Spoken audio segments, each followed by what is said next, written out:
Buenas tardes, en el siguiente video les voy a explicar qué es un protoboard, sus funciones y algunos de los circuitos eléctricos que contiene este. Bueno, como sabemos, este es el protoboard y su significado es que es una placa de pruebas en la que se puede insertar elementos electrónicos y cables, con las que se arman circuitos sin la necesidad de soldar ninguno de los componentes.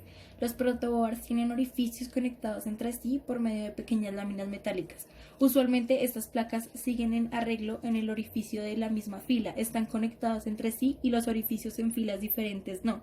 Los orificios de las placas normalmente estas tienen separación de 2.64 milímetros y 0.1 pulgadas. Una protoboard es un instrumento que permite probar el diseño de un circuito sin la necesidad de soldar o desoldar componentes. Las conexiones de un protoboard se hacen solo con el insertar el componente que lo permite armar y modificar los circuitos de mayor velocidad. Normalmente estas placas usadas para realizar pruebas experimentales, si la prueba resulta satisfactoria, el circuito construye de una forma más permanente para evitar el riesgo de que algún componente pueda desconectarse. Los buses que se encuentran al lado del protoboard y generalmente se emplean al conectar la tierra del circuito y sus voltajes de alimentación.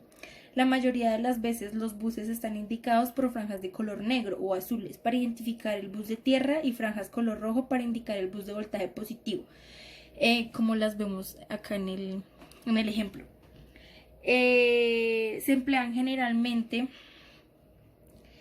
con el resto de los orificios del protoboard pertenecen a las pistas.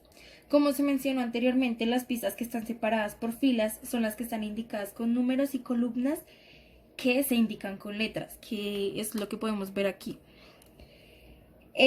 Bueno.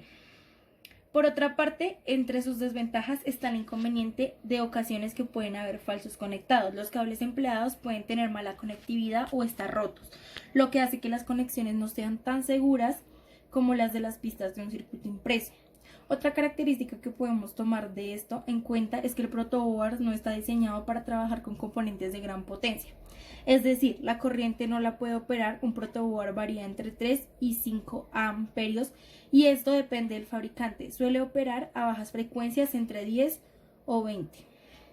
Es importante mencionar que se entiende por protoboard una placa prefabricada para soldar componentes en México. Se suele llamar a este tipo de componentes por el nombre de placas fenólicas y perforadas. Pues aquí, bueno, ¿cómo se conecta un circuito en el protoboard?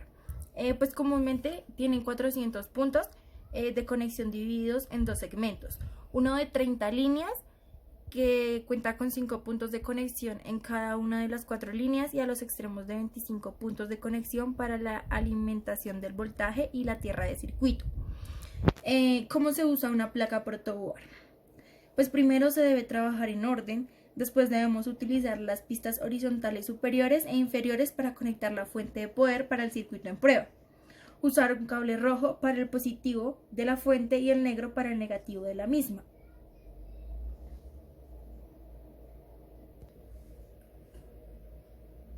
Bueno, ahora les voy a explicar cuál es el positivo y el negativo del protoboard.